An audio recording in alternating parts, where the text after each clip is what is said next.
Picture this. It's 11 p.m. You're exhausted. You've been exhausted since roughly 2 p.m. Your body feels like it's wrapped in wet concrete.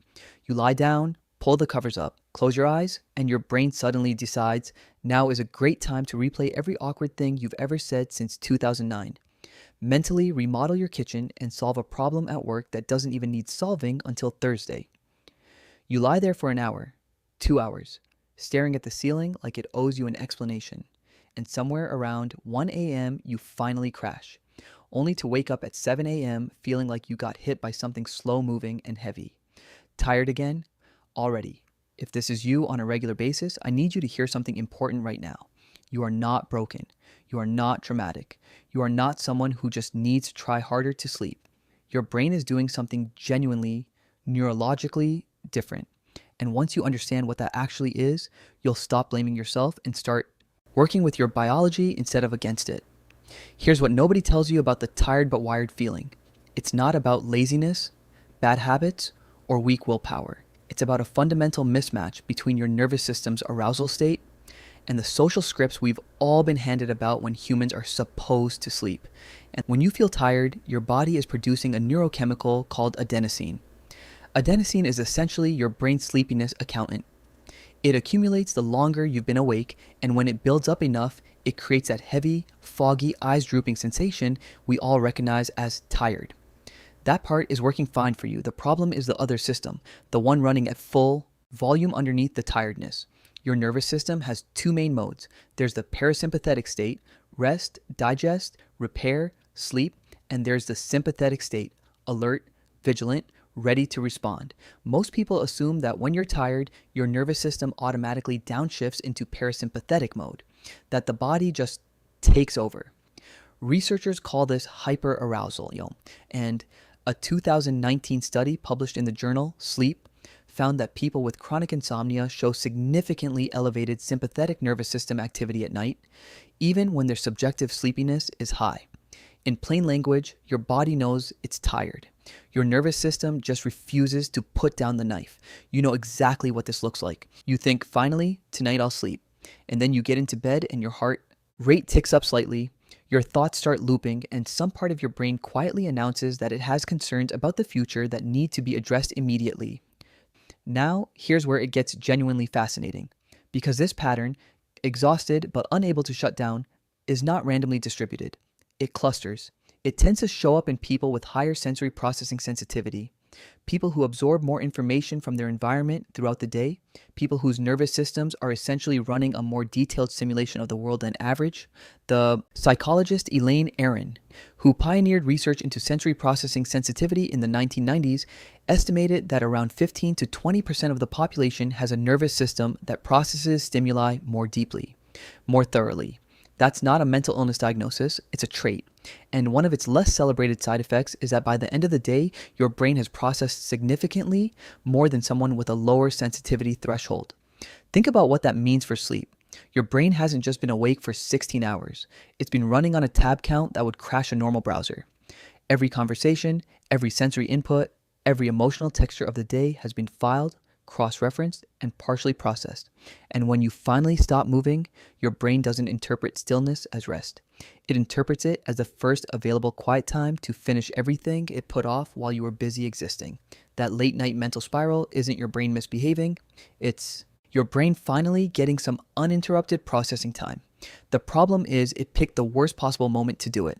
A 2015 study from the University of Michigan found that rumination, the kind of repetitive, looping thought pattern many people experience at night, directly correlates with elevated cortisol levels in the evening. So it's not that you're anxious and that causes the cortisol. It can go the other direction.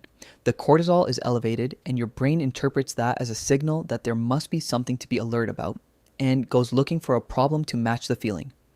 Your brain is very good at finding problems when it goes looking for them, especially at 1 a.m., especially in the dark. This is why the tired but wired feeling has such a specific flavor. It doesn't feel like regular wakefulness. It feels tense, a little urgent, like something needs to be figured out except you're not sure what. That's cortisol. That's your body mistakenly flagging nighttime as threat time. Here's something that might reframe this completely for you. The idea that humans should fall asleep quickly, sleep in one unbroken block of 8 hours, and wake up refreshed is, historically speaking, a fairly recent invention. Before industrialization, before artificial light, before factory schedules, before alarm clocks, sleep was almost universally biphasic. People slept in two segments. They'd sleep a few hours, wake for an hour or two of quiet activity, then sleep again. Historian Roger E. Kirch documented this extensively in his book At Day's Close, drawing on centuries of literature, legal records, and medical texts.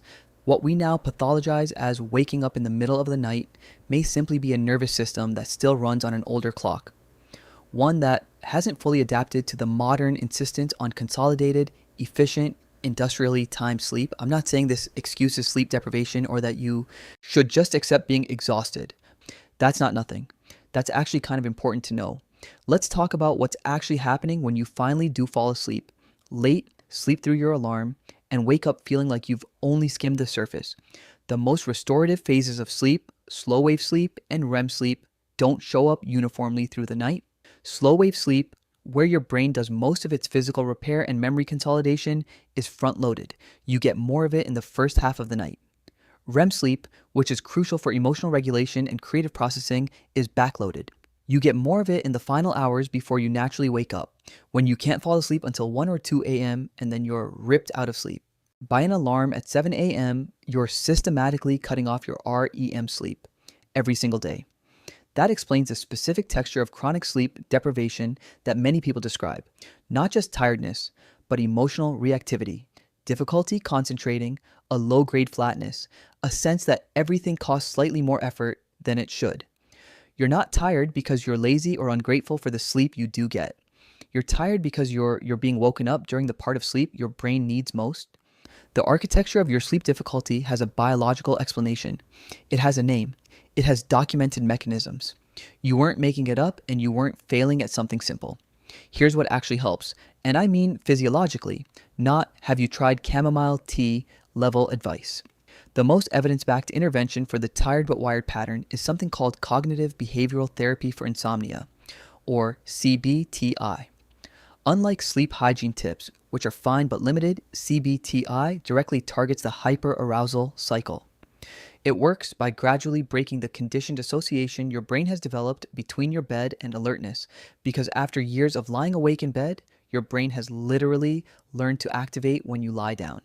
The second most powerful lever is light, specifically bright natural light in the morning and near complete darkness in the evening.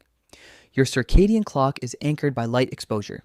Getting bright light into your eyes within an hour of waking shifts your cortisol peak earlier, which shifts your evening drop earlier, which makes it physiologically easier to wind down when you want to.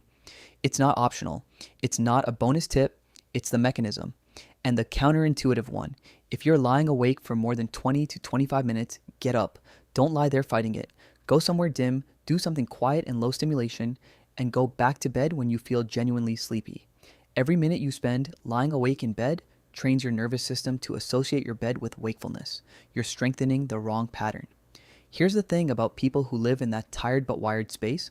They're often the same people who do their deepest thinking late at night, who feel most creatively alive when the world goes quiet. There's a cost to that. There's also, if you look at it honestly, something kind of remarkable about it. You're not someone who sleeps easily because you're not someone who moves through the world lightly. You take things in, you turn them over, you process at a depth that most people don't, and your brain doesn't want to waste the night.